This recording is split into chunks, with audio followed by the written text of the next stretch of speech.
Okay, say it in Spanish, but be like, "Hey, chooms, let's Say it in Spanish. let's go cyberpunk." What do you mean say it in Spanish? So "hey" would be like, Hey, Shum. yeah. Say it super ignorant, like a fucking cholo. Hey, Shum. Shut up. No, I'm not gonna do that.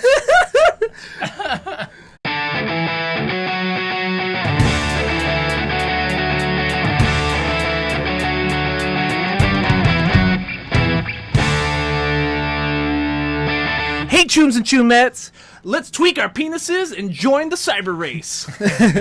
Hey guys, my name is Drew Philip Elias. This is Aldo Mendez. We are Between Nerds podcast. We are here for I don't even know. This Episode is of 117? episode 117 of Between Nerds podcast. I think so. We've been going at this for like 2.5 years almost. Wow, the season finale is almost here. Yeah, season finale is almost here. Episode 120.5 should be coming up sort of soon. It'll be a recap of episodes 91 through 120. Is that how that works? Is that math? Yes. And at the beginning of this episode, today we are talking about Cyberpunk Edgerunners. I almost said 2077. Edgerunners. Well, Cyberpunk 2077, right? Is the game. It's the game? Oh, okay. So this Edgerunners is just Edgerunners. This takes time. How many before? Hold on. Housekeeping notes.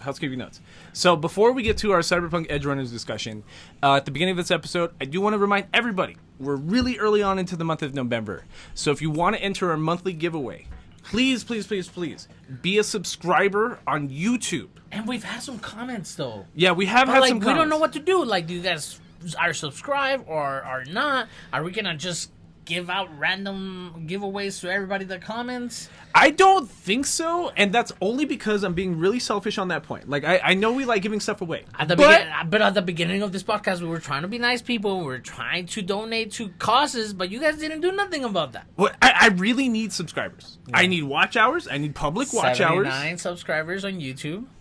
Yeah, exactly. 79 subscribers on YouTube. Thank you. And, So, to enter our monthly giveaway, be subscribed and comment on any video during the month of November. It doesn't have to be an actual video that comes out during the month of November. Just as long as it's any video possible, and we can verify that you're a subscriber. Send me a screenshot. You can change your privacy settings on your YouTube account to make sure your subscriptions are made public. You can leave a 5-star written review on anything. I'm thinking Apple Podcasts, I'm thinking Spotify, I'm thinking Pandora. And if you email us at betweennerdspodcast@gmail.com, letting us know that positive review was yours, we'd be happy to enter you into the monthly giveaway anyways. Yeah, absolutely. Also, if you haven't been banned from Twitter, follow us on there. If you're making fun of Elon Musk and stuff. Yeah. You know what I'm saying? But, follow us there, Instagram, everything. Yeah. Instagram, everything. All Between Nerds, Facebook, Between Nerds, all one word. We're at Between Nerds on YouTube. And I didn't even know YouTube was doing this. And they made it so that you can actually put an ampersand. Is that what I think it's called? Yes. No. An ampersand is the and symbol. Yes, a at sign. Yeah. Okay. Yeah. So you can now put at Between Nerds one word on YouTube and tag us. And tag us. That's us. Yeah. You can tag us. We apparently with 79 subscribers, we're really on our way. And yes. So please, we need more subscribers on YouTube. Just hit us up for the screenshot or whatever of you subscribing and commenting, because we do have some comments. We're not being too picky, you know what I mean? I just want you to be able to prove that you're supporting the content in some way. We really do appreciate it. We've been putting all of our old audio episodes that were not available on YouTube as audio video files. Like, it's just like a little video with just like our logo and it just like plays the audio, really. Yeah, a lot of podcasts have done that. Oh, by the way, did you know that since the pandemic, 80% of all the podcasts that started during the pandemic are already dead? Good. Fuck them. That's crazy. Fuck them. We're still here for you. We're alive and kicking. Yeah. Kicking and dancing. And screaming. We are screaming because our our cyber plants are bugging us out and we're going manic. And we have cyber pussies that we get to fuck. It's crazy. Aldo has a cyber pussy. Yeah, it's like a pocket cyber pussy. Oh my god. Right? That's what they are. That's what they are. It looks like this thing. No. I didn't say nothing. I didn't say nothing. Yeah. Anyways, so today we are talking about Cyberpunk Edgerunners, the 2022 Netflix original, Studio Trigger produced anime. So happy to talk about Studio Trigger. Studio Trigger, based off of the 2019 CD Projekt Red video game called Cyberpunk 2077. It's technically a prequel, but also not really. Like, it's in the same world, yes, but none of the characters are the same. But so it takes time before. It's like a decade or so, like not that long before, but like Night City's so shitty, it kind of doesn't even matter. Because, like, in the video game, in Cyberpunk 2077, right, we already know a character that was alive in 2022 Night City, and that's Keanu Reeves' character. Oh. So when he died the first time, that was 2023. Mm-hmm. That's, like, so it's like 2 months from now. It's like backwards Terminator. It's like it seems really futuristic sci-fi, but it's also, like, kind of like alternate reality kind of thing. Like, what if we were more cyberpunky? Because they already have, like, metal arms and stuff like that in the video game in 2022 and stuff like that. That's wild. Elon Musk killed a lot of chimps trying to do that. What? Yeah, with a Neuralink? No, he didn't. Yeah, You're making that up. Bro. There was You're telling me chimps. Elon Musk. Well, not him directly. Right, but he funded an effort of Neuralink to make Neuralinks on chimps, and they died. Yes. That's not Mark Zuckerberg. That's not like some other alternate reality kind of guy. Look it up. If I'm mistaken, correct me. But that's what I heard is been going on with the Neuralink process. That this chimps, after the procedure of having this fucking implant got in there, they died like a couple of months after. Jesus. Yeah. I had no idea. Well, I will fact check you later, Aldo Mendez. Yes. But, like, I'm really, really, really excited that we're back on a Studio Trigger project. This is technically only our second Studio Trigger project, but, like, the creator of Studio Trigger, Mr. God, I always forget his name. It was Hiroyuki Imaishi. Mm-hmm. He produced Gurren Lagann, which is one of the greatest anime ever created. Which was like it's one of like the main points for like an underground hit. It was never all that popular, especially in the West and stuff like that. I never saw it on like Adult Swim and stuff like that. But like Gurren Lagann is such like an anime cultural statement that he left the studio he was in to create Studio Trigger. And now every Studio Trigger project just reminds everybody of Gurren Lagann in a good way. They're very stylistic. The colors pop always. Like, they always have these color schemes that like remind me of different like Grand Theft Auto periods. like Cyberpunk Edgerunners feels like a Miami Vice kind of like blues and pinks and neons and like yeah, definitely. And I feel like at the time that they made Gurren Lagann, I wish they had the technology that they're being able to use like with this Netflix productions, because with Promare, I was talking about Promare earlier. I was like, Promare was a good movie. It was a little bit generic, It's just entertainment. A little bit, yeah. And it was good. And the way they use the animations to upgrade the anime itself. Oh yeah, it works way better. Way better than Cyberpunk. It's one of those examples of like CGI making something better, because like they will do fully 3D landscapes and like rotate the camera around a scene, and it feels crazy because you don't see it in a 2D medium like anime a whole lot. Mm-hmm. And then there's gore too, which the gore is fantastic. In Promare or Edgerunners? Edgerunners. Okay. Because, I mean, there's a point where our main character, David Martinez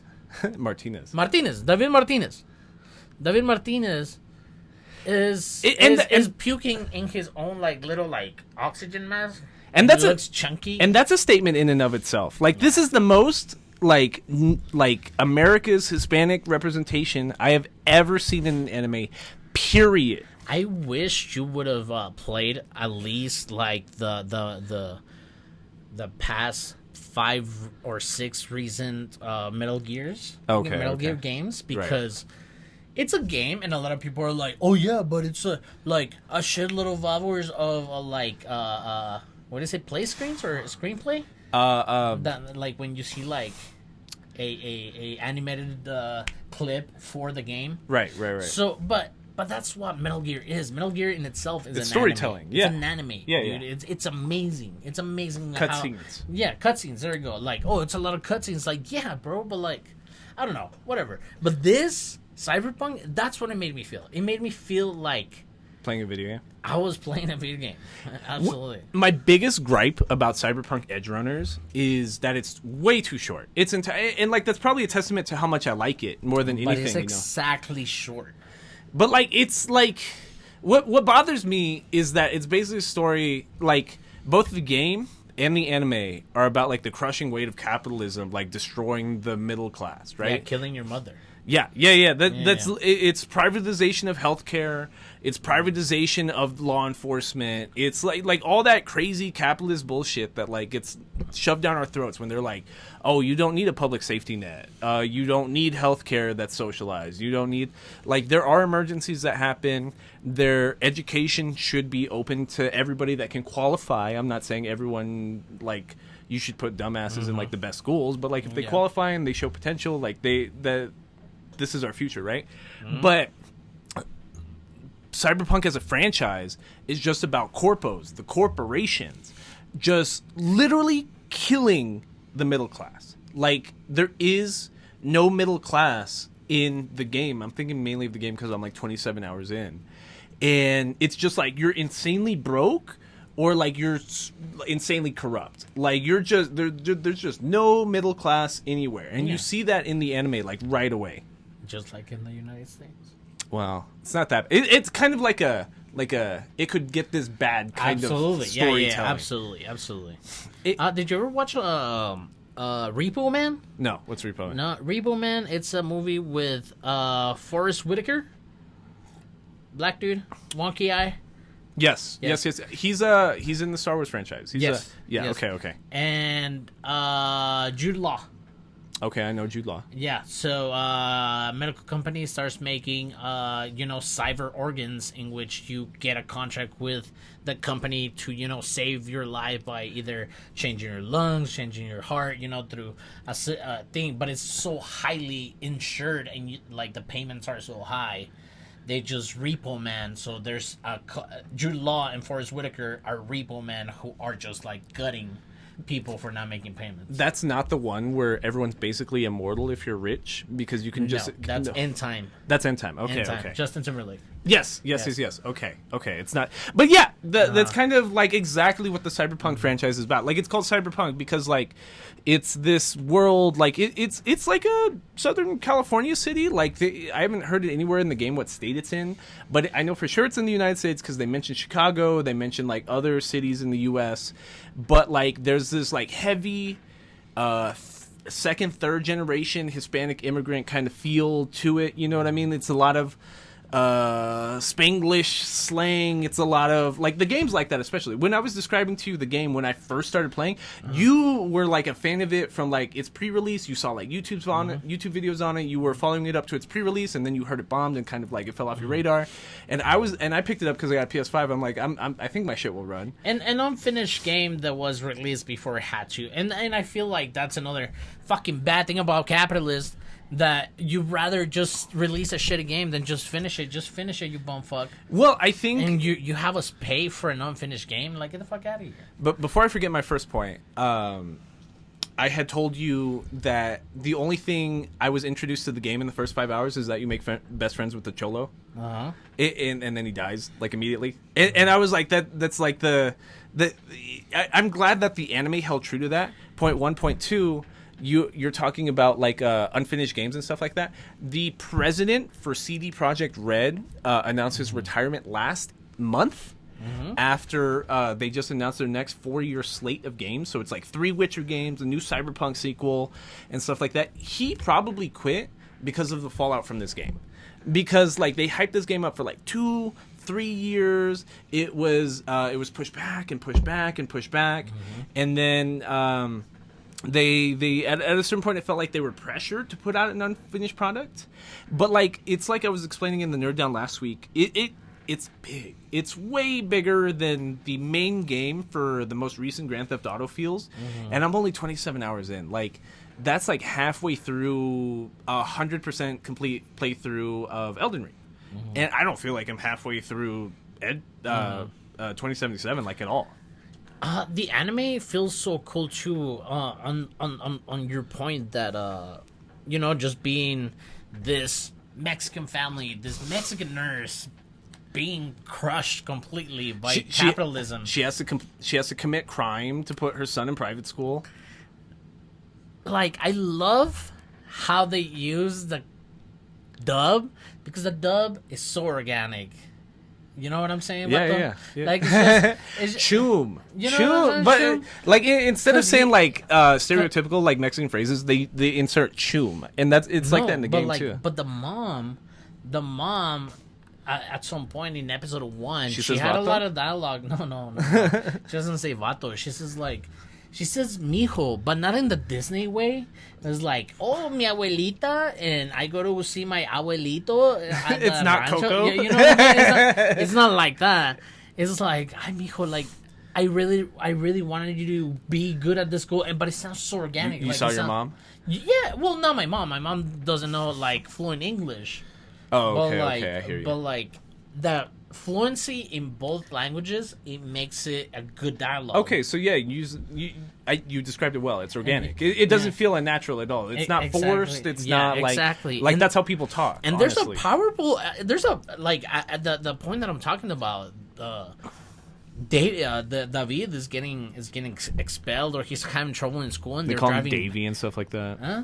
They call him Davey sometimes. Yeah, Davey, and like they're on a drive back home, and like she's so upset, and he's so mad that she's He's upset. getting bullied by the rich kids. Yes, I know, but like he is also not taking initiative in school, because the initial problem of him not buying that software when his mom told him, but he did it because he didn't want to waste any money. I went to public school in Texas, and like I remember knowing people like that. Like my parents did pretty good for me, so I'm not gonna try to like fake a struggle like that. Yeah. But like I had friends that like, you know what I mean, like the teacher would specifically tell us you need so and so materials for so and so project that we're doing on this day, and tell us for weeks and months, whatever, and like, you know, they just couldn't. They never had the scratch like that, so like they couldn't participate. It kind of hurt their grade a little bit. Like the teachers were always kind of, they understood, you know what I mean. They kind of know the kids' situations, but It's wild, dude.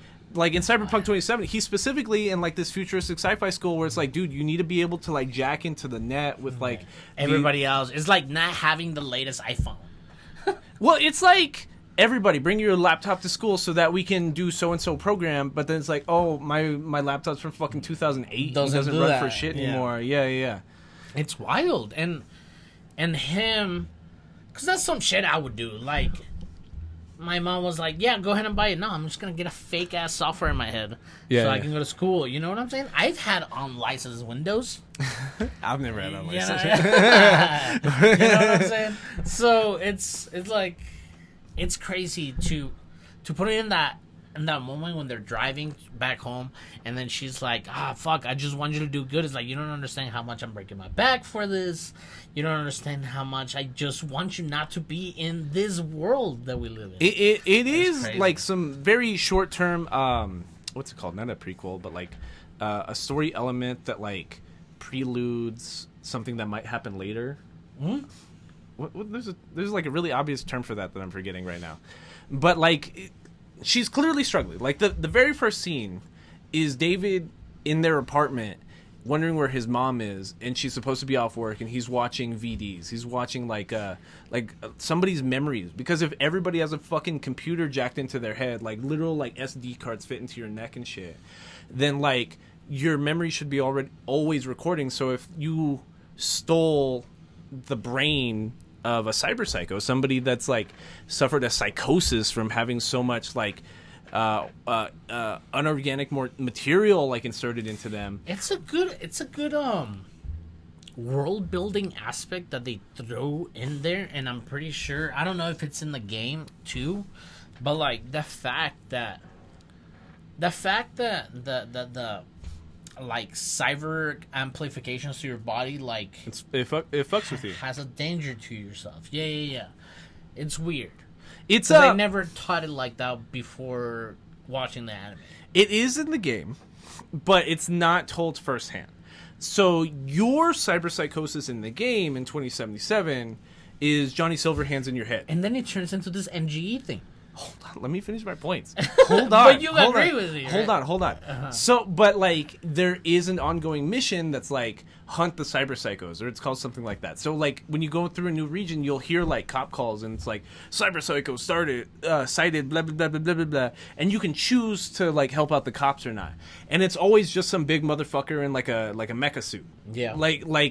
And because their inorganics have taken over their organic senses, because like what it's basically saying, the metaphor is that what you feel is keeping you grounded. What you physically like feel and understand through your senses is what's keeping you grounded, is what's keeping you here. The more you start inputting fake signals and fake sensory inputs into yourself, the less you understand what is reality, so you can enter a literal that psychosis. Makes sense. That yeah, makes yeah, sense. yeah. So that's how I understood it. Yeah, well, you see a lot of that with like those what is it called? Those sensory chambers. Yes. You know what I'm saying? Yeah. It's like that kind of because they trip in those. Yeah. They trip. Yeah. You can have a psychiatric experience in those. Correct. What was your NGE point? Well, that like, if you get in the robot, you're gonna go crazy. Oh, so like in Neon Genesis Evangelion, yes, it's like the well, Darling in the Franxx probably stole it from NGE. Yeah, but like it's kind of like if you are inserting your neural system into a machine, if that machine gets hurt or there's too much stimuli, you can like short circuit yourself a little bit. Yeah. And that can form a form of psychosis. And it was very interesting to watch seeing David evolve into like a massive dude. But it's all fake. Yeah, I know it is all fake. Only like his torso is real. By it like is the all end. fake. But like Maine could have been a fucking scrawny ass dude, and he can just be like a super built ass machine too. Yeah. You know what I'm saying? The first like 3-4 episodes remind me a lot of Call of the Night, which we barely talked about like 2-3 weeks ago already. And what I liked a lot about Call of the Night is it reminds me a lot of the original FLCL, which is about like a preteen, early pubescent boy like learning the world of adults, maybe before he should. It does. But like David's older. He's like 16, 17, something like that. Like he's a young adult of sorts. Mm-hmm. But he did he got fucked up at school. His mom went to the hospital, had a successful like surgery. The people weren't even picking her up from the accident because she didn't have a policy. Yeah, that's one of the first missions you do in the game is introducing you to the idea of privatized healthcare. So like, because you're hooked up to the net, because you actually, even if you're not like a cyber junkie, you have at least some neural inputs that will alert the authorities if you die, like your local healthcare system, whatever. And in episode 1, where David and his mom, Gloria Martinez, I think that's her name. Gloria Martinez. When they get caught in the middle of a gang war on the highway, she dies. Well, she has severe trauma on the middle of the highway. She's bleeding out. She's in the middle of a flaming vehicle, but then like, so her neural input will like check into the local healthcare system, but because the healthcare system privatized, it'll be like, does she have coverage or not? Oh, she doesn't have coverage because she couldn't fucking afford it because she was trying to put her son through a private school. Like, so let that bitch die in the street. And I just completed a mission the other day where somebody commits suicide in a bathtub. And the girl who's her best friend and is like madly in love with her, like calls the authorities being like, yo, you gotta come pick up my friend. She died. She's rotting in the bathtub. I don't know how long she's been in there, blah, blah, blah, blah, blah. And they're like, well, is she insured? No, she's not insured. Do you think she could afford insurance? Well, just keep her on ice and we'll get her in the morning. So you just have to have like a dead body in your bathtub for like 12 hours. Terrible. And that's like the world of Cyberpunk, really, is just like privatization of these corporations that are so rich they have their own militaries, like have just destroyed like society in general. And then we also have this in present time in the beginning of the anime where a cyberpunk is going insane, is going cyber cycle, is going full cycle, and we see that he has this spinal attachment, Yeah. and he's just moving and just killing all this like cyber cops. Cybercocks. And then we learn that Gloria is a cyberpunk in some way. She's provides an Edgerunner. An Edgerunner. You have it backwards. Edgerunner. Edgerunners are basically just like people that just commit crimes. Yeah. like you're just like you're a merc. You're a merc for hire. Well, it's almost like a biker gang. Yes. Yeah. Yeah. It's a punk gang. So that's how she was putting David through school, because she's just like a trauma nurse that arrives on scene to pick up like cyber psycho remains, but these cyber psychos have such like military grade expensive equipment attached to their bodies. She can just kind of just remove some things, and just like it's just lost officially. Yeah, and whole spine. It never arrives to the cop like evidence locker. And then like the first 2-3 episodes is really kind of sad, because like David's like washing machine and dryer was not working because they didn't have enough credits to finish the cycle. It's like, why would he even let you like begin the cycle? You know what I'm saying? Wow. But like his uniform's not ready, and then his mom dies. She gets cremated. He goes back to the apartment, and they don't have access because their rent's overdue. Yeah. You just get locked out of your apartment automatically. Yeah. He breaks in there again, and he just like decides to get this spinal thing, attach it to his back, and commit crime. Yeah, attached to his back and commit crime. So he knew a Ripper Doc, and Ripper Docs are like the people that like install cyberpunk like attachments and stuff like that, right? And that's who he's getting the VDs from, the virtual. I forget what the D stands for, but it's like it's a video of somebody's memories, right? So that's why like David was obsessed with the idea of becoming an edge runner and like doing merc work, because he thought it was super cool, because he was always watching the videos that he was getting illegally from the local Ripper Doc.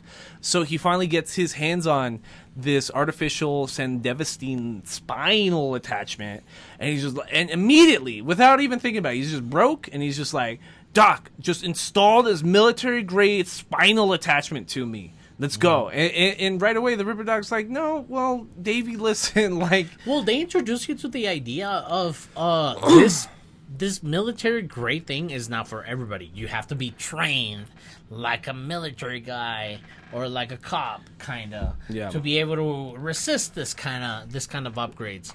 And then he gets the upgrade. It's like you need medicine, dude. It's like you can't just go out there, and this is what I'm talking about, like the world building in the anime. Again, I don't know about the game because I haven't played it, but like in the anime, the world building in little things like that of like, hey, dude, you just got a big upgrade. It's like you might need like some kind of. I wish after watching the anime, I wish the anime was more like I wish the game was more like the anime. Because when you open up your regular interface, like your main menu in Cyberpunk, you press fucking start. Like there's 3 percentage points at the top of the screen. One of them's like your like psychosis meter. One of them's like your street cred, like how well are you known on the streets. Your third one is like what is your resistance to your medication. So basically 2 of them are like how hard is Johnny Silverhand like trying to take over your brain to the point that you're no longer you. You can bring that percentage down by taking your meds, but then you bring that percentage up. That's like you're gaining a resistance to your medication, and you're gonna hit a point where you're gonna go psychotic anyways because you've gained a resistance to the medication, keeping the Johnny Silverhand's implant from taking you over. I wish that the game had more of what the anime is doing, where it's kind of like, if I do a bunch of, like, if I put all my money into attachments, shouldn't I be going crazy at a certain point? Like, I just bought, like, a fucking rocket arm attachment for, like, my character the other day. Didn't do anything. Like, he's still cool. Yeah, he's still cool. Like, I'm not going psychotic because of that. And I think it's a really cool aspect because, like, it's telling you up front. Like, it's introducing... The very first thing it's introducing you to is the issue of cyber psychos. So, like, that's kind of, like, preluding what's going to happen later. Same premise in Promare. Yeah. Same premise in Promare. A overstimulated being that just goes crazy. The fire demon thing? Yeah. Yeah. And what I mean about, like, I wish it was longer was I wish I had more time with the characters a little bit. Because, like, the story kind of is just kind of like, you enter a gang, you have one episode of doing gang activity, and then shit hits the fan next episode, and then the episode after that, it's just kind of like, hey, David's head of the gang, everybody, and now he's swole. And I was going to tell you, I was like, I think you need to explain to me, because I had a lot of fun in the first 5 episodes. Okay. Because it was extending the relationship with Miss... What's her name? Lucy? Lucy? Is that what her name is? The main girl? Yeah. Mm-hmm. Lucy. And... I don't know. It felt like they were making a lot of progress because I think on episode 5 it was like that time where David and Maine are hanging out like at a beach table or a plaza table, and they're like just talking. They're like, "Oh, well, have you tried to hit up on this bitch?" It's like, "Oh no, I haven't tried to hit up on this bitch," and they're just like, and they're just like talking it up, but that's like the whole episode. Yeah. But it seems like they're going through missions. Yeah. It's also being... Yeah, it's a montage. Yeah, it's having... Yeah, you're exactly right. Yeah. It's a conversation between Maine and David about, like, David's personal life and trying to get closer to Lucy, but it's also, like, it's training montage. You know what I mean? It's like Hunter x Hunter. It's like Yu Yu Hakusho. And I'm having a lot of fun till then. And then, out of nowhere... Shit hits the fan. Shit hits the fan, but they don't explain... Who like David fucks up, and then Maine fucks up big time, and then they're friends still, and then Maine fucks up again. It just feels weird how they... I don't know. You need to explain to me like the last 5 episodes.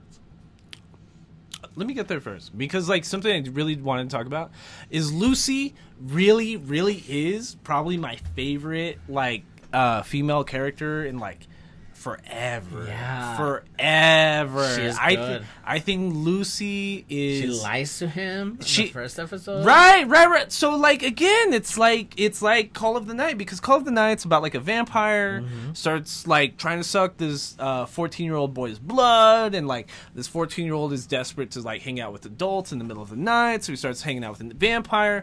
And, like, the thing about, like, Call of the Night that kind of pissed me off, it's like, it really, really, really, really wants to be adult, because it's about introducing a kid to what adulthood is, but then, like, the main character's 14, so you kind of can't do that because that's fucking weird, so, like, just don't. Like, so, like, Call of the Night's kind of it's like Japanese. It's just very Japanese in that, right? Cyberpunk, like, the character is a little aged up, so he's, like, a young adult, and his mom just died, and he thinks gangs are the coolest thing alive because he hasn't had to really struggle, because his mom really was, like, doing her best keeping him out of that life, and she succeeded until she died. And then Lucy is just the hot chick with anime hair that just, like, appears in his life one day and kind of fucks him up. And not only that, no, but she tells him, is like, you don't belong here, dude. No. You don't belong here, bro. It's like, are you sure? Are you sure? Yeah, that's... And then, like, episode 2 is literally, like, she She runs a sting on him. You know what I mean? She pretends that she's into him. They steal some people's chips on the train. Yeah. Okay. Like, cause David with the Sandevastine, like the animation where he activates the Sandevastine, I love it every single time. Never got sick of it. Like he basically starts walking at 2 times speed, and like the way they animate it is just like his after image is a bunch of blues and purples and pinks. And what's the scene in Mashuko Tensei with Giselle? You bring this up all the time. Yeah, well, it's good. So you're talking about the scene where like the anime just loses color and because then she's like Jelaine, Jelaine is like living like a track behind her of her like movement. It looks fucking amazing. Right. Yeah, and that's what this looks like. It does, and it happens a lot. Like it happens, and like what we learned really early on is that with a military grade piece of equipment like the Sandevastine, which would normally like, you know, it's a fucking neural implant. Like that shit should make your fucking brain explode. David can use it, like his brain does explode sometimes, but like he can use it 8-10 times in a day, which is way more than what the average person could do with the Sandevastine. They'd activate it like once and like be out of commission for like the rest of the day, maybe the next 2 days. David's just like, whatever, let's go. Let's bleeding do it. like 11. Let's do it again. And like a lot of the beginning is again like Call of the Night, because like he's just pushing the limit of this cyber implant to try to impress his girl. He wants to impress Lucy. He's just like, who's the cool chick in like the tiny shorts and the leather one piece and the white hair? I thought about you when he got new lungs. Oh. Yeah, I was like, I'm gonna get those for Drew. Oh. I'm viciously asthmatic. Viciously asthmatic.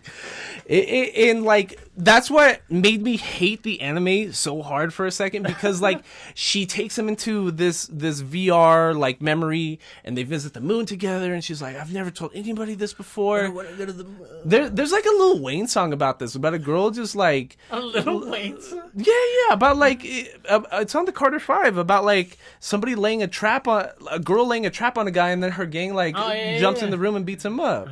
Like, and that's what happens. Like she knows that like, bro, he's moving at 2 times speed. He's got a Sandevastine attached to his spinal cord. So she calls up her gang and she's like, the same attachment we're looking for. Hey, Maine, remember that super expensive piece of military grade equipment that you were supposed to receive from fucking Gloria Martinez? Yeah, we got her boy. Well, they didn't know they were related. So she's like, yeah, Gloria didn't come through, and for some reason this kid David's got it come through, and that's where like he gets introduced to the gang, because it's just like, dude, my mom died. I found this implant in her pocket.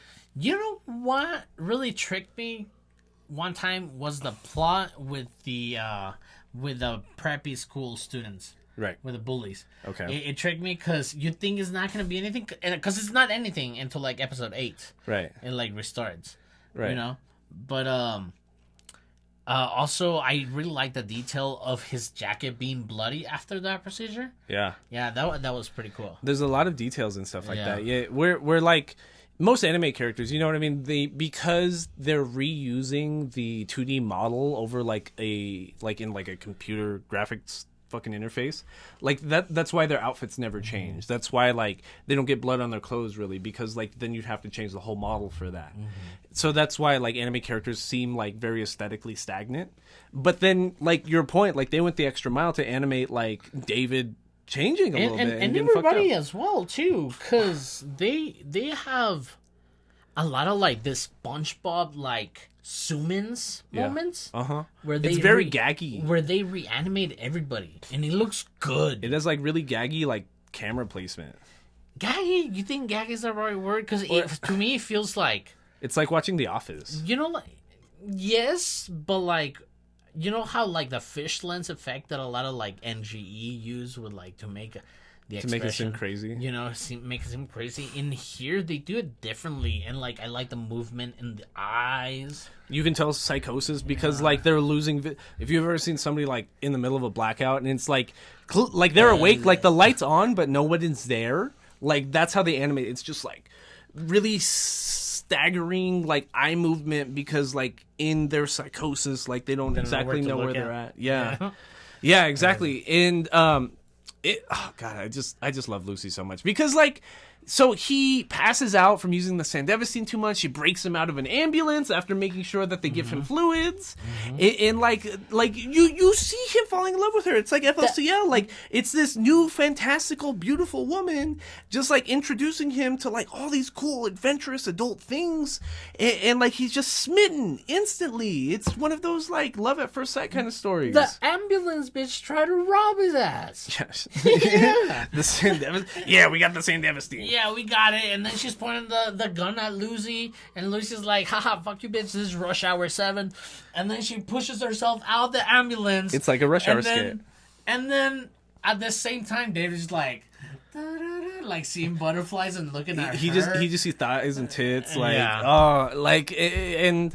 It's great. It's so fun to watch. It's so fun to watch. It gets a little bit gritty, but it is a fun watch. But like, I wish I had more time with it. I really, really do, because like, I wish I had more like episodes that are just like David and Lucy. I wish I had more episodes that were David and Rebecca. I wish I had more Maine episodes. I wish I had more episodes with Maine and Dario. I wish I had more time with Kiwi. I wish I had more of that familial aspect that you get from like the early Fast and the Furious movies. You know what I mean? Yes. Like it's imagine Vin Diesel not talking about family every scene. Yeah. Like I get it. Like this is like the opposite gripe we usually have, and it's not even a gripe. It's just like I liked it so much I wish I had more. Where it's like it reminded me of well, maybe because I've been uploading old audio episodes. It reminded me of Lelouch of the Rebellion because I just uploaded our past like season 1 discussion. And like Lelouch of the Rebellion is like a 48 episode 2-season anime that could maybe be 24. And there's even an argument it could be like 12. But like Cyberpunk Edgerunners is even shorter than a normal anime. It's only 10 episodes. It's 10. It's a rare. So I don't get like these fluff episodes that I'm used to in anime that actually like build on characters. It does move really fast. I will agree on that, on the pacing. It is a fast enough though for me to, I don't know, it helps my ADHD for some reason. But like you blink and it's over. Yes, I know. And then there's certain language that's like kind of like it's alluding to a conversation the audience has never seen. And I'm thinking directly of Rebecca because like from what I see online, Rebecca might be the fan favorite girl more than Lucy, if I'm being honest. And like Rebecca has a lot of language directed towards David that's kind of like, I'm only doing this because I think you're so cute, David. If you weren't so handsome, I wouldn't be doing this. If you weren't so smart and cute and handsome, I wouldn't be doing this. You know what I mean? It's like a Fates hero kind of thing. It's kind of like she's like clearly has like a huge crush on the guy and would date him if he gave her a chance, but like she knows, just like everybody knows, that he's so obsessed with Lucy that it's like, I'm not even gonna go there. But like when characters start dying near the end of the anime, and then once she gets hurt, you're missing like this whole like, I wish I had like a whole episode just about Rebecca and like what she really thought about David and what was going on. Yeah, no, it's it's crazy because I am agreeing with you. We do deserve more time in the anime, like driven plot, because it is kind of short. I wish I would see a lot more of that slice of life. Where's my beach scene? Yeah, exactly. Where's my beach scene? Exactly. And then at the other end, if anything deserved a beach episode.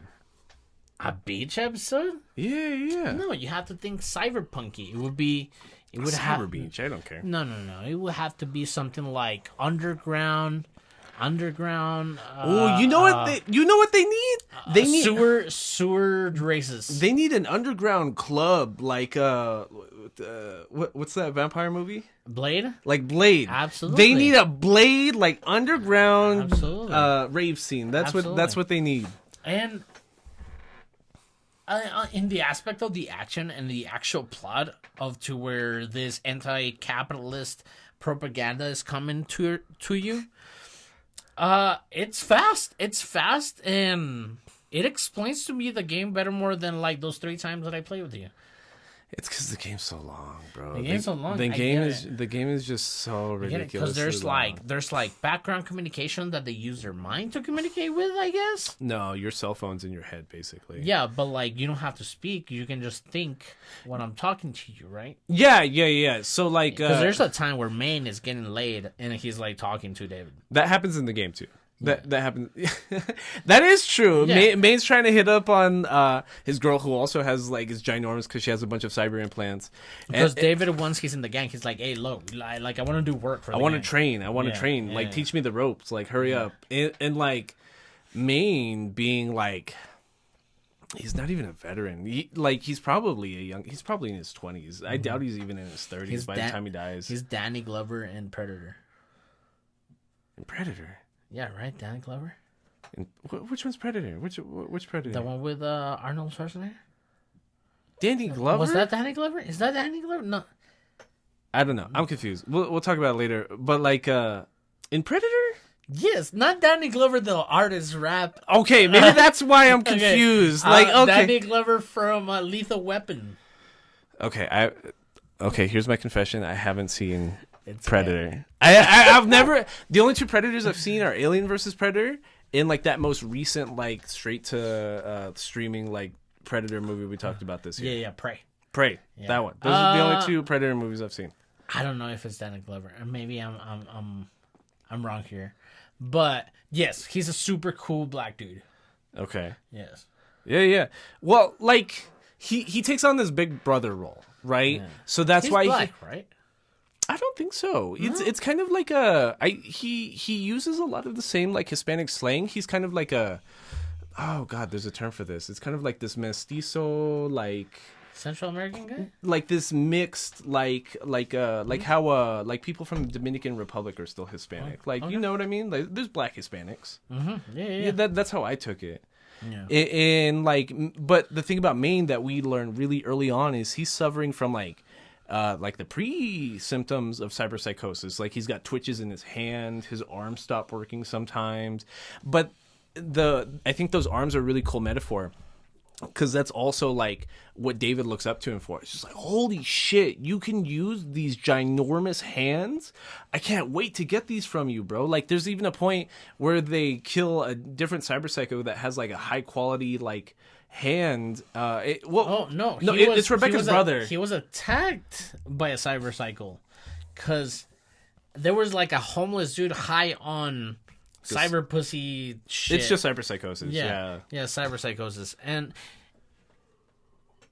And he's like, "Oh, what are you looking at me, homeless dude? Blah blah blah blah blah." Just being a punk, you know what I'm saying? Just being Rebecca's brother's being a punk. Yeah, and he's just like, "Blah blah blah. What are you doing?" And then the fucking crack cyber dude, Pilar. Yeah, he blows his brains.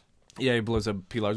And that's another thing that I think is a really interesting, like, directing decision in Cyberpunk Edgerunners, is that a lot of the deaths happen fast. Like, super, super quick. Well, they even initiate David's, like, fast quickness power. Yeah, but, like, think about when Rebecca dies. Think about when Maine dies. Think about when Dorio dies. They all happen in a second. Like, think about every other anime you've ever seen forever when somebody does actually sometimes die.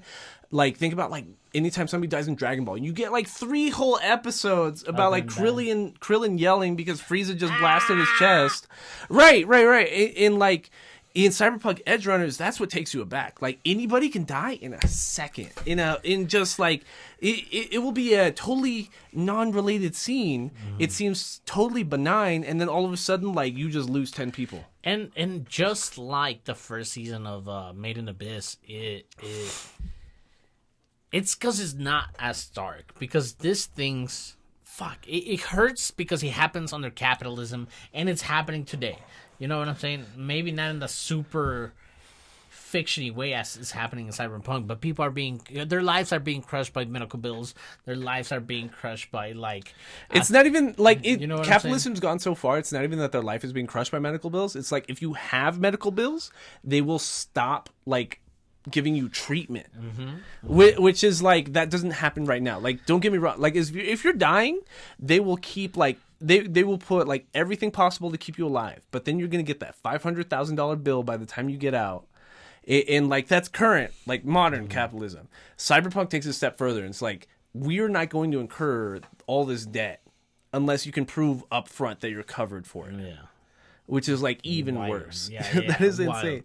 Like if you break your leg on the street tomorrow, it's like, is he covered? No? Okay, well, let him suffer. And then, even though it's so short, a lot of motivation starts getting foggy here. Because if that's how it starts going into, like, the value of being a cyberpunk. And it starts going into how much money he's getting. Being an edge runner. I mean, being an edge runner. And how much money he's earning. How much he's getting tipped. He's like, whoa, this is a tip? It's like, this is crazy. And him getting more upgrades. And him... like at that point I think the Lucy aspect is really important around this period though, because like she strings him out and sells him to the gang out. Like that's their first interaction. He helps her like steal chips from people on a public train. She sells him out to the gang. He becomes one of the gang members, and like she kind of doesn't want anything to do with him because like she kind of has this checkered past that we don't know about yet, and like she's the smart bad girl, but she's a net runner. She's not an edge runner. An edge runner is like, you know, like your gun toting merc. That I'm a hacker. Yeah, the net runner is the hacker. So you normally have like a hacker or two on your team. Mm-hmm. So like she has this other type of importance that he can't participate in because he can't participate like in the net field like she can. But they do end up like falling in love because like she has this desperation outside of the family. And again, it reminds me of Fast and the Furious. I don't know why. It keeps bringing me back to Fast and Furious. Because, what's his name from Fast and Furious? The white guy? The one that died? Paul Walker. Paul Walker. Paul Walker in Fast and Furious 1, like, desperately wants to hook up with, like, the hot Latina, right? Mm-hmm. Like, he'll like, try to... He risks getting shot by her gang-leading brother. He risks getting shot by her gang-leading brother's friends. Did you ever hear that joke, that Paul Walker joke? What? It's like, do you know how I know that Paul Walker had dandruff? How? Because I found his head and shoulders in the glove compartment. Oh, that's terrible. That's terrible. Dude, I heard a kid tell that joke. You heard a kid tell that joke? Yeah. That's awful. That joke, yeah, in math class. That's terrible. Yeah. But anyways, they do end up hooking up. But like it's again like this real like it again reminds me of FLCL and Call of the Night, because in Call of the Night the main female protagonist in Call of the Night, she reluctantly has a relationship with the main male character, where like she just wants him for his body, but like he wants to like fall in love, so she will play along. She will play the part of like trying to fall in love as long as she can keep getting like some of him, right? Mm-hmm. And like I really feel a lot of the same sentiments in Cyberpunk Edgerunners, because all he wants is like her approval, is for her to notice him when like he's playing a gangbanger to try to impress her, right? Like it's never even explicitly said that he's thinking about hooking up, like physically. But the first time they hook up is when somebody dies and she's at her most vulnerable. And she's seen as being a little older. They never give anybody's exact age, but like he was in high school, she's out of high school-ish, I don't know. Mm-hmm. So she's like a couple years older than he is. So like not only did she take him from his like comfortable, secure, normal, air quotes, normal life, because like after David shows an affinity for Arasaka gear, he gets accepted back into the academy after getting expelled because they want to run experiments on him. Mm-hmm. He rejects that because he wants to be a gangbanger to impress Lucy. But then Lucy, even though he was looking for validation from Lucy already knew him to be a better person than she is, because he wasn't a gangbanger. Exactly. Mm-hmm. So like that's what she both liked about him. She she ruined what she liked about him, that he was like pure and innocent and unsullied.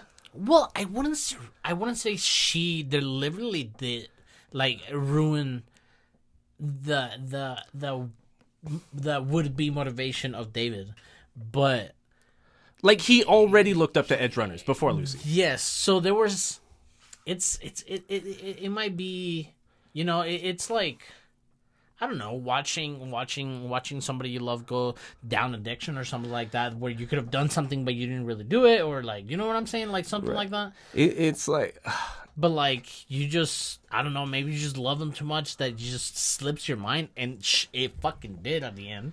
well, you're right, and you're explaining it like exactly opposite is how I'm explaining, but we're both kind of saying the same thing. And I think that's like the kind of like tragic sentiment, because like That's what ties the whole thing together. she didn't want him to be like this gang banging edge runner that was that was like the leader of the family. She didn't want that for him. She liked who he was. But like that's what I mean. Like the first time they hook up physically, the first time she gives him validation that she really is into him, it's they go from their first kiss to like their first hookup, all within a span of like 20 minutes. He looks nice and relaxed. Like he doesn't though, but like she's so vulnerable. She just wants to get digged down to forget about this terrible day she had. But all he's thinking about is like, holy shit, the hot net runner girl is finally giving me validation. Maybe we're gonna date. Maybe we're gonna be together forever. Oh my god! Like he has this childish sentiment about it, and she, being the adult, looking for like. It's like drinking after a bad day. It's like having your cigarette after a long shift. It's like these adult ways we deal with how shitty adult life is. Like, yeah. And but she abused that trust. It's abuse might be the wrong word. It's a little strong for what I'm describing, but he was impressionable, and she like was she feigned vulnerability.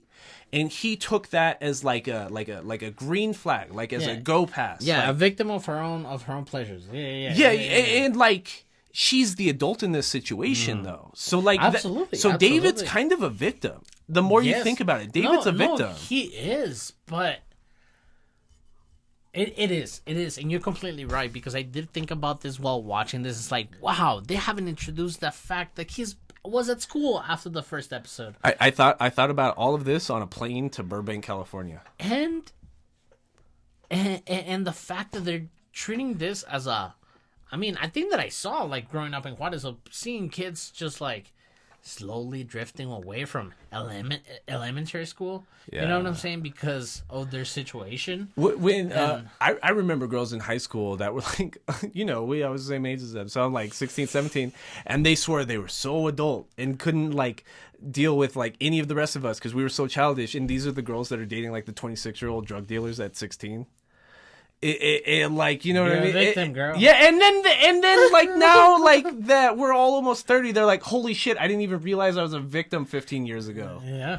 So like that's kind of how it feels, but it's the opposite way because here like David's the victim. Yeah.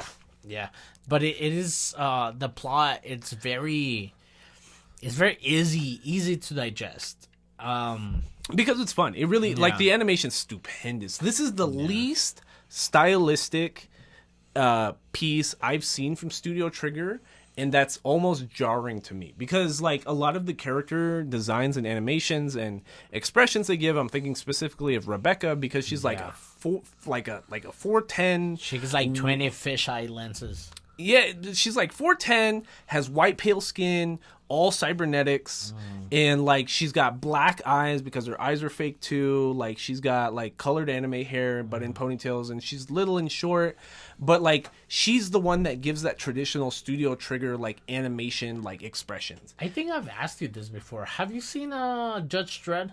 No. The 3D most recent one? No. Not the one with Sylvester Stallone? Nope. Watch that shit. That shit's just like Cyberpunk. Yeah. When did it come out? Fuck, I don't know, maybe 14? Oh, okay.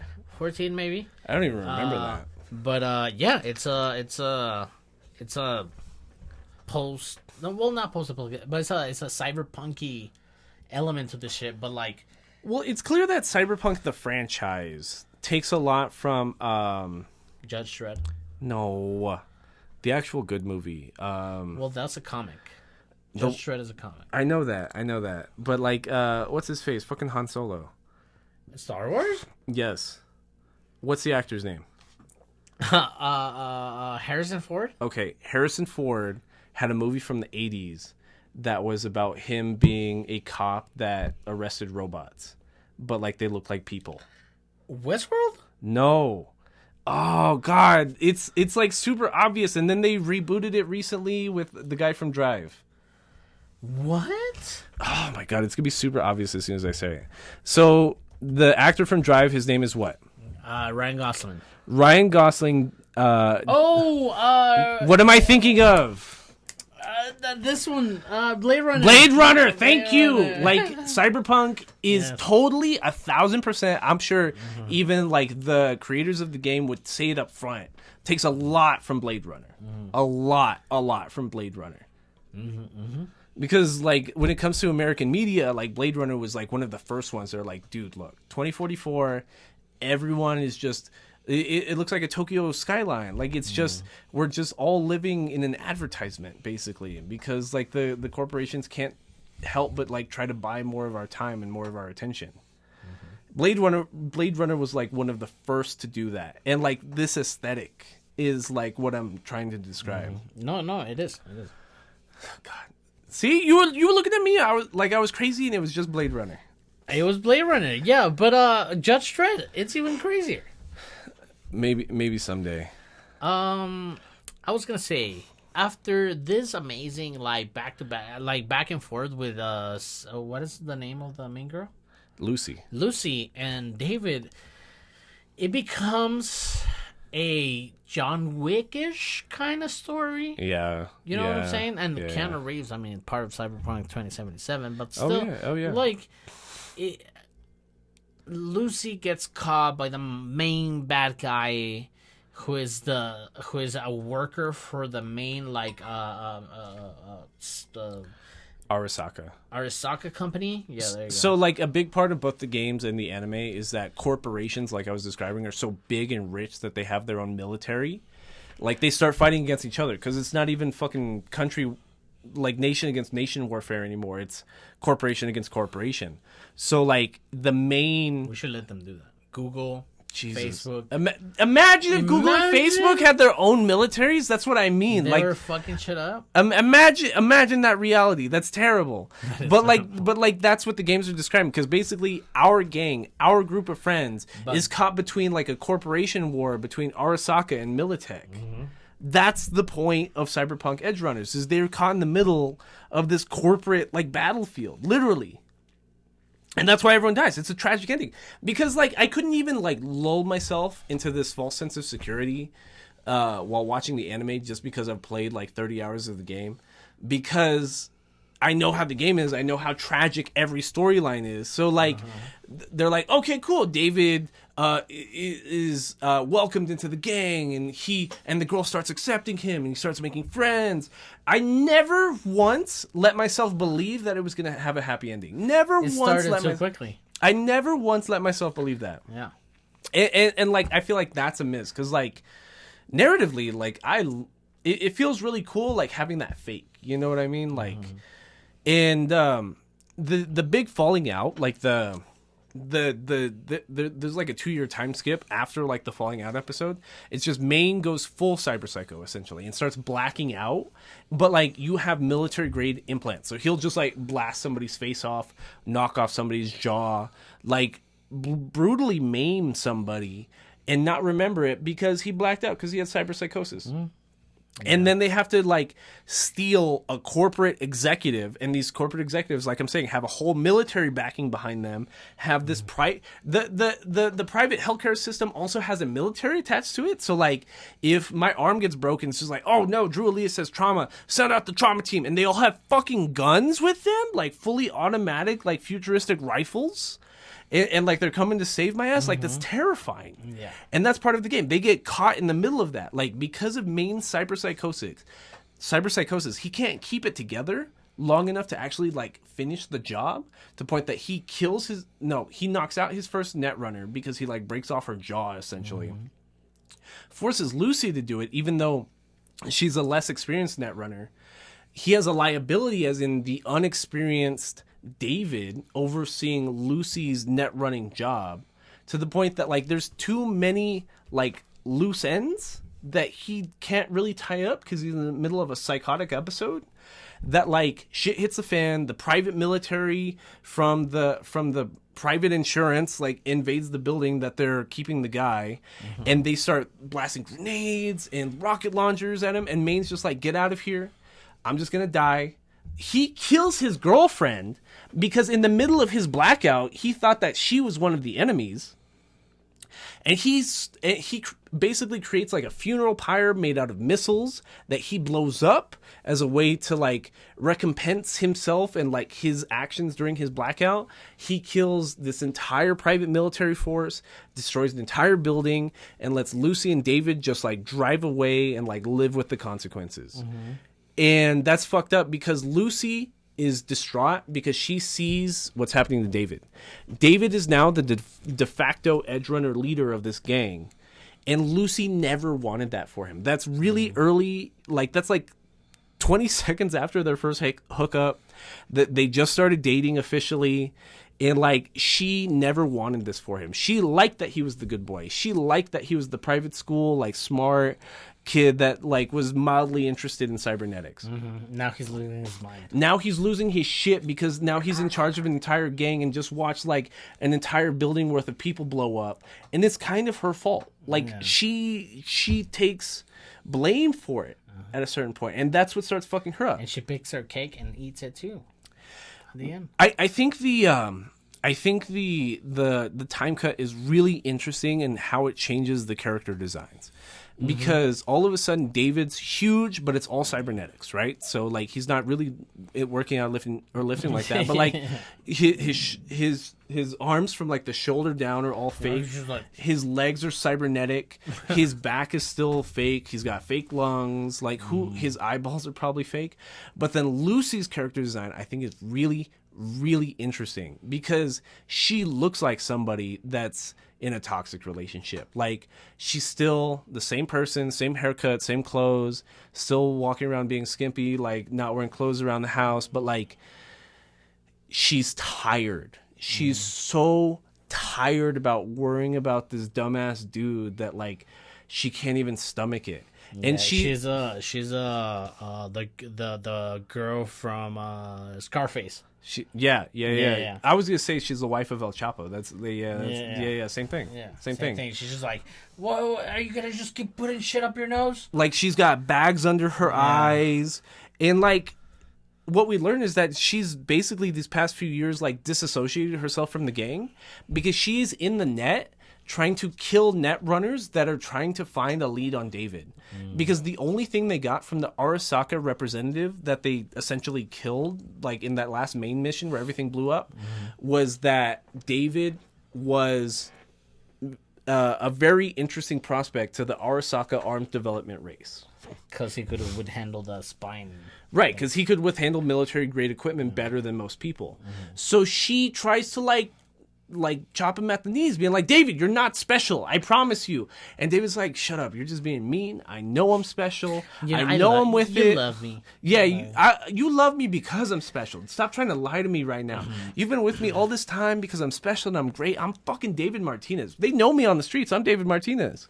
Ask him. They know David Martinez. Yeah. Go out there, girl. Ask him. Yeah. And like that's what's so like hurtful to her, because like not only is she like losing sleep trying to protect this guy's identity from a fucking military grade corporation, but he doesn't even get that. He doesn't. He like. Everyone thinks he's reveling in his success, like the rest of his gang. Like I'm talking Rebecca, I'm talking their driver, I'm talking Kiwi, and he's even like, no, I just want to go home and hope that like Lucy will talk to me today. And then she gets caught, and then he loses his mind. Rightfully so. Which is against, like, loses... So even though at the end, the big save, like, Lucy's like, you really didn't have to do this, dude. It's like, I knew what my fate was, and I picked it, but I told you again and again that I didn't want you to save me. I never asked you to save me. It's like Captain Save-A. Yeah. But she wasn't a hoe. She was a cool dude. She was a cool girl. She had dedicated herself to him to a fault. Yeah. But like, so she gets captured by like the fixer is what they call them in Cyberpunk, is like but how would you put it? Like the fixer is the person that gets the jobs, right? They're the middleman. They're the middleman because like if Arasaka's not gonna deal with me because I'm like a lowly grunt, you know what I mean? So they're gonna go to the fixer, and then the fixer's gonna be like, "Yo, Drew, I got the job that's perfect for you, bro." And I'm just like, "Okay, what's good?" Like, and like so his name's Faraday, and he's absolutely evil. He's absolutely dog shit because like Faraday is the fixer in this story. There's a lot of fixers you meet in the game. This is the only fixer we meet here. Faraday is playing both sides of the corporation war. So Arasaka is like the main corporation in Night City. They built Night City. It's like, what is Silicon Valley without Apple kind of thing. You know what I mean? And then their other biggest rival is called Militech, and he's playing both sides. He's like, okay, Arasaka, I can get my hands on David so you can test your military-grade equipment because he can handle it better than most people. Okay, Militech, I know where the cyberskeleton is going to be at the exact time and date, and I can get you the Netrunner that's been fucking with your shit this whole time, too. So he's playing both sides, and that's the fallout. It's like, it's this very, very tragic story because, like, you know it the second it happens. Like they find a truck, they off ramp a truck, but it's an installation equipment on the inside to install a cyberskeleton, like to turn yourself into a tank essentially. And like the scene, like as it was happening, was so frustrating for me, especially because I'm on a plane and I can't escape or like turn it off or do anything fucking else. So I'm just like, I guess I'm just watching this, and it's a fake voicemail being left from Lucy's VI that's actually Faraday telling him, install the cyberskeleton, and Rebecca and Kiwi and everyone else are like, well, Kiwi's a double agent, but like Rebecca especially is telling him like, no, don't do it, David. That's fucking stupid. Like you're already essentially a cyber psycho, and then you're gonna install like an actual tank on yourself. Like that's insane, dude. That has like gravity technology. Like why would you do that to yourself? And he's just like, well, Lucy's telling me that's the only way to do it. I gotta do it. My girl said it. And like he loved her to a fault that he was exploitable. Like that was part of Scarface. Like you can't have connections like that. Everybody should be expendable because they're gonna go for your family to get to you. Yes. It's every superhero like story that's every gang related story. Like they're gonna exploit you through your personal connections, and that's what happened to David. Like he was the best of us. He was the least impressionable. He had the most potential, but he was a good guy, and that was his heroic fault. And he got a lot of money for her.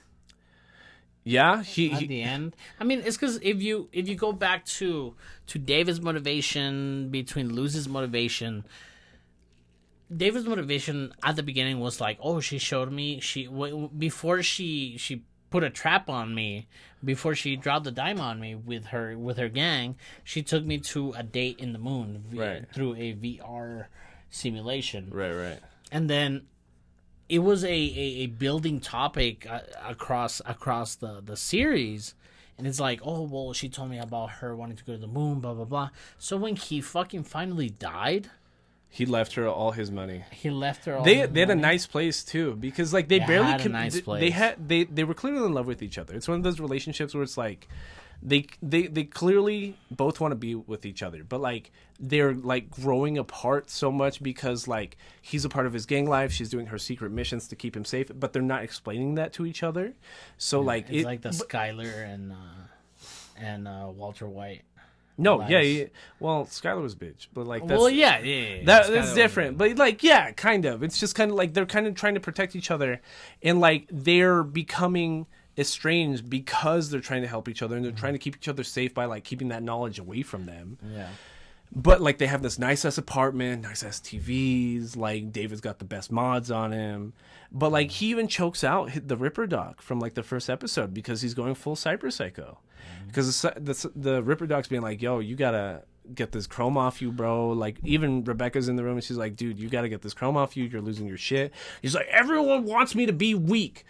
Everyone's out to get me, and y'all want me to be a target, and that's why you want me to take off my cybernetics. Which makes it even more sad that all his like psychotic episodes are like him like remembering his like mom's death. Oh yeah. And he's like remembering what like his mom wanted for him, and this is completely not it. Yeah. And he's just like No. You guys are wrong. I don't know. It's just trippy as fuck. He gets me into that, like, the whole Alzheimer's kind of thing. Yeah. You know what I'm saying? It's like... It reminds me of, like, drug addicts, like alcoholics. It's like, you're trying to trick me. Like, why are you trying to tell me to quit drinking? I'm my best self when I'm drinking. Like, I'm my best self when I have my cybernetics on. Like, stop trying to turn me into a bitch. And then I did say something last episode on the Made in the Abyss episode that I would feel... I feel like Central America will be the first ones to like Cyberpunk. Yeah, and it's mod culture, bro. It's weird because I don't know. It's such a good plot, especially the trigger made it so good. Like, it's animated stupendously. Like, there's no gripes in the animation anywhere. It's the opening song's a fucking Franz Ferdinand song. I don't even know how they did that. I literally don't even know how they did that. What song did you say that play? It's Let You Down. No. It's This Fire by Franz Ferdinand. Okay. And like, that's like a real band. That's like a real American band that's been popular in the last 15 years. Like, that's super weird and random. Like, the production value is super high. I just wish it was longer because, like, I'm serious. Like, Rebecca is like the least fleshed out character in this anime and still somehow is like everybody's favorite best girl. Because, like, she has a lot of language that's like really explaining, like, the face mask, right? No, that's Kiwi. Rebecca's the short one in the white with the big hands. With the guns. Yeah, the gun nut. Crazy eyes. Yeah, the gun nut. Like, she uses a lot of language. It's like, I wouldn't be doing this for you if you weren't so handsome, David. Yeah. Well, hit me up when she like doesn't want anything to do with you. She's almost like the Jiminy Cricket of this. Not even. It's kind of like a how is it? I can't remember. I can't think of anybody that it reminds me of in anime, really. But like, God, who would it remind me of? Probably nobody in anime, but it's kind of like a side piece that will do whatever you want. That's how Rebecca is. Okay. Like, because she just really kind of is starting to look up to David because she saw him as a little whelp, and then like saw his come up into the gang, and then he actually stood up when Main died and became the leader, and she's like his right hand man. Like, when she's the first one to start noticing the cyberpsychosis because like he starts blacking out in the middle of a gunfight. What are you doing, bro? Yeah, like, I need to know where you're at because you've got my back, so I need to know whether or not my back is handled or not. And God, like, the anime is just super, super destructive because, like, I think it's cool how they tie it into the actual game lore because, like, the guy that kills Johnny Silverhand, who's Keanu Reeves' character in the game, is Atom Smasher. Atom Smasher is the person that murks everybody at the end of this anime. Atom Smasher is also the bully from David's school that... You didn't see that? There was like a flashback in like the last episode when Atom Smasher's introduced. Atom Smasher is that bully and that's why he listens to the Arasaka Corporation because his dad was an Arasaka Corp member. Oh, that's wild. Right. So it's a lot of tie-ins. It's a very fluid story. These aren't random characters. Like, we knew who Atom Smasher was.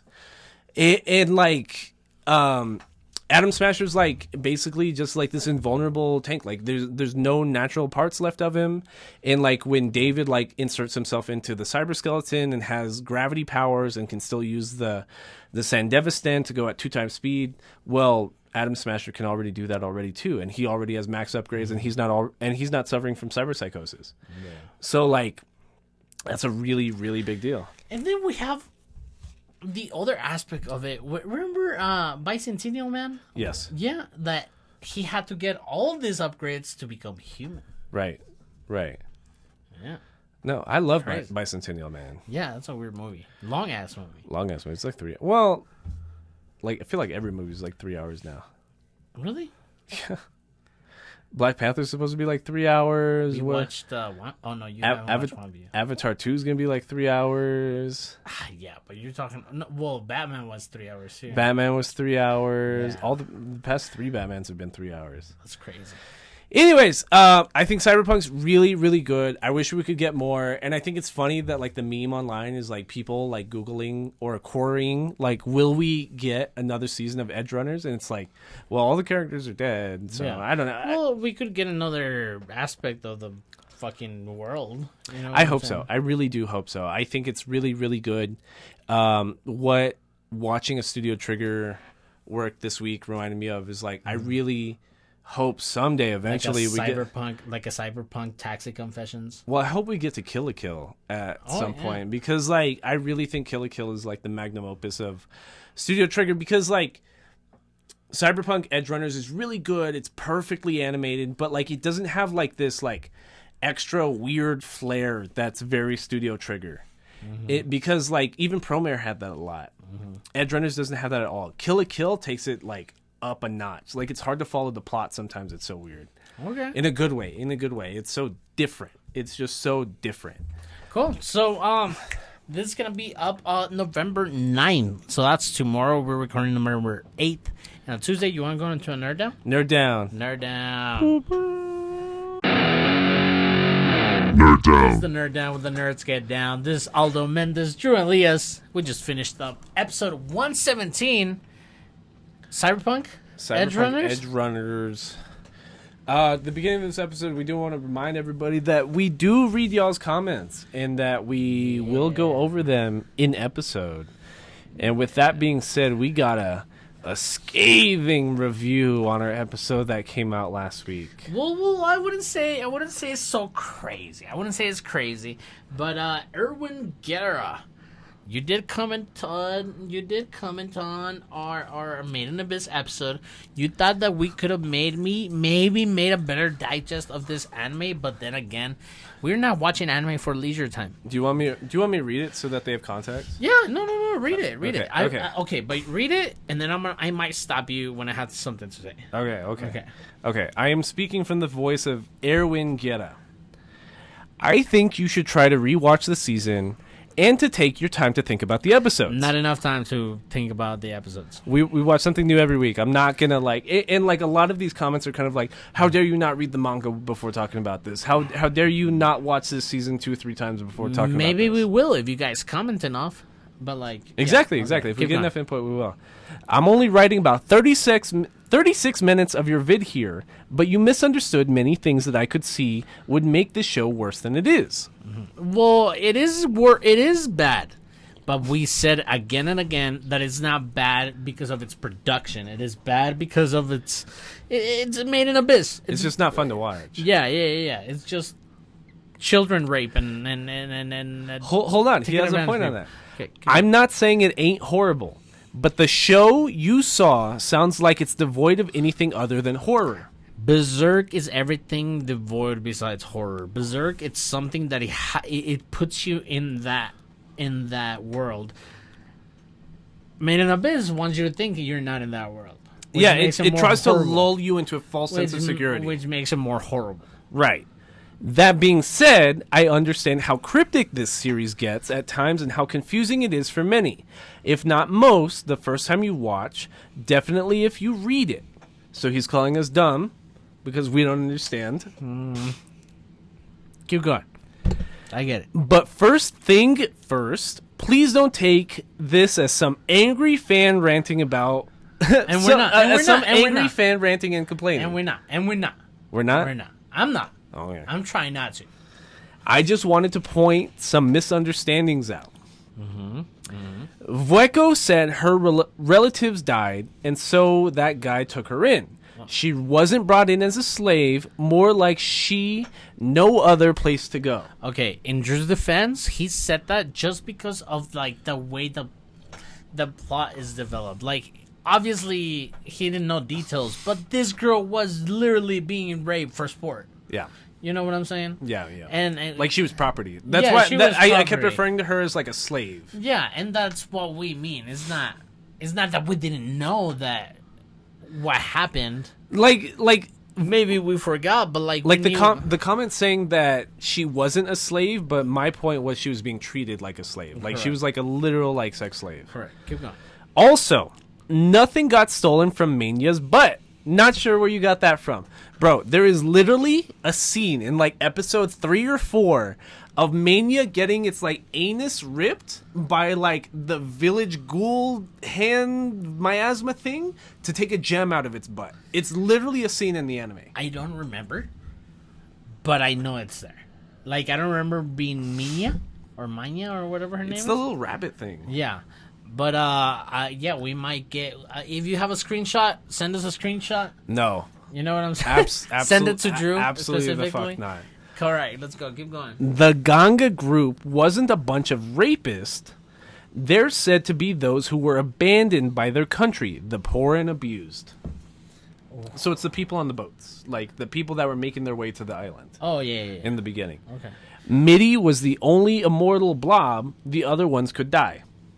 Okay, I started using language interchangeably about, like, hollows. I think that's what they're called. Hollows being immortal or not. But he's right. Mitty's the only strictly immortal one. And like I said, this is the reasons that I didn't take it as an angry nerd comment, because he's actually clearing some stuff up with it. Okay. Whatever, bro. Whatever. Weko was actually the one who gave Irumiui the wish-granting egg. I don't remember that part. I didn't remember that part. Yeah. Because the robots will them said it works better with children since adults are too complex. I don't remember that. We did say that. I don't remember that. We did say that, but Weko was the first one to give her the egg. I don't remember that. I don't remember that like at all. The reason Belafu... This is where it gets cool, because he clears up a question we had. Belafu? The reason Belafu was so distraught was because he was the most noble of the group and didn't want to eat the soup, but couldn't resist when it was given to him. So I did say that. I asked you. I was like, was he like disgruntled because he was eating? I wasn't sure either. I feel like it really was ambiguous in the anime. I didn't really understand it. So, no, yeah, apparently he did feel so bad that he gave away all his dirty soul to the abyss, to Anya. Irumiui. Yeah. So, Erwin Guerrera, good shit, bro. Hold on, we're not done with the content. Basically, he was going insane and wanted Irumiui to take everything from him because of the guilt he felt from eating children. Yeah. Personally, my favorite character of the group. I get it, because he was a constant. I just didn't like his CGI animation in the anime, but it was good. When he was a snake? You're bugging. That was good. No. It's good, but, like, not all the time. Here's another one that agrees with all our points, though, about, like, the title, because I literally titled the episode, "We Watched the Most Horrific Anime." And the first comment we got that wasn't somebody we know is somebody named Brickell Thomas. It's so good, though. I'm addicted. And, like, I get that. I understand that completely, because even when we talked about season 1 in the movie, I'd already watched season 1 previously. Mm-hmm. And, like, it was so hard for me that week not to spoil to Aldo, being like, dude, this is, like, a tragic story. Like, it's going to be terrible a little bit. It's addicting in a way, like, you forget about it. You forget about what season 1 in the movie was about, and you're like, haha, season 2 is going to be great, and it's not. No, not at all. But I do agree with you, Brickell Thomas. And that was it for the comments, I think. I think they were fairly productive. They were a lot more tame than our Mushoku Tensei, comment thread. Like, I don't know if our main commenter here, Mr. Erwin, like, had read, like, our Mushoku Tensei comments, but those were, like, actually angry nerd comments. Uh-huh. Those for sure definitely were like, listen, dumbasses, like, you aren't talking specifically enough about Mushoku Tensei. You're a bunch of dorks. Like, fuck you. Blah, blah, blah, blah. But thank you guys for joining us on this episode. We are getting ready to have a quick 4-week movie watch. Mm-hmm. Because we do want to space out the Chimera arc for Hunter x Hunter. Right. So the Chimera Ant arc of Hunter x Hunter is 61 episodes, and that's like a lot, because we talk about something new every week. 24 episodes is a lot already. Yeah, 24 episodes is already pushing the limit. So we're gonna divide that in 4. It's about 15.25 episodes a week. And but we're not going to be like skipping episodes or anything. Mm-hmm. We're going to be doing 4 weeks of movies, and then like in between those periods of watching films, we can like watch the Chimera Ant arc, and then we can get V&A back here to talk about the second to last season of Hunter x Hunter.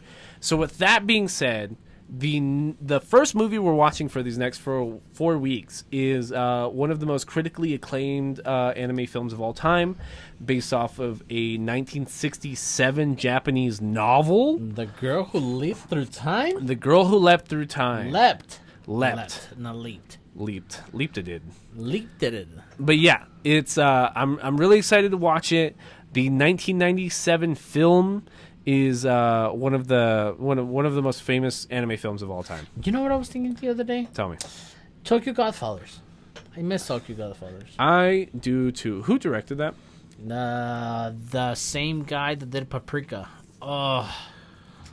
Same guy that did Perfect Blue.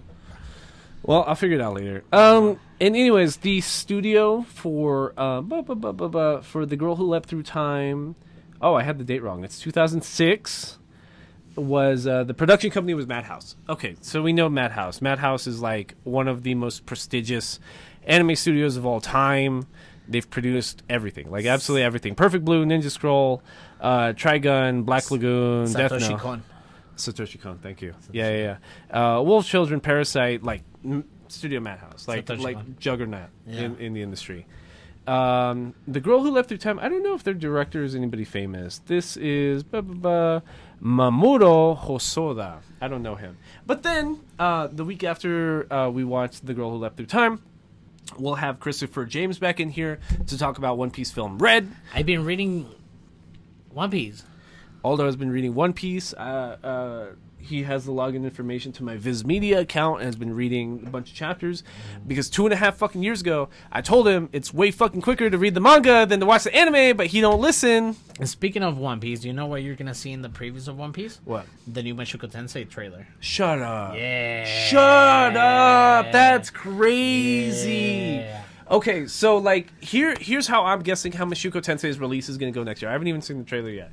But the way season 1 happened last year in 2021 is they did a 2-core single season, right? So in January... I'm sorry. Not Mushoku Tensei. I'm sorry. Shinkai. Oh, the Shinkai movie? The Shinkai movie. The one about the door? Yes, I already forgot what it's called. I'm so sorry. Oh, you suck. I hyped you the fuck up. Oh, you suck. I'm sorry. When's it come out? Did it give a date? No. I don't know. I don't remember. Damn. Anyways, so then we need to find 2 more movies for the next 2 weeks after that. So if you all have any recommendations, hit us up. Again, Twitter, at Between Nerds, emails betweennerdpodcast@gmail.com, Instagram. I don't know why I hyped you up so much with Mushoku Tensei. I don't know either. Yeah. That was terrible. That's mean. That's terrible. Just saying names I like. Yeah. Drew will resonate with this title. I don't know why. No, the new Shinkai movie, which I'm also... And that's the reason I was talking about it, because it reminds me of like the kind of plot The Girl Who Leapt Through Time.